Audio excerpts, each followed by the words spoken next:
It's easy to remove the lower valve on your CoolJarz HotShot A-10. You'll need the 6-in-1 driver that came with your HotShot. We'll be removing the bulkhead first, which doesn't require removing the needle. Turning counterclockwise. Here's a look at the bulkhead with the needle. Next, remove the tip from the 6-in-1 driver and use the hex driver.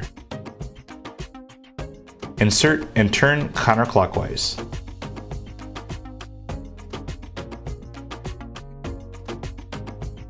Use a pair of needle nose pliers and remove the lower valve. Here's a look at the lower valve.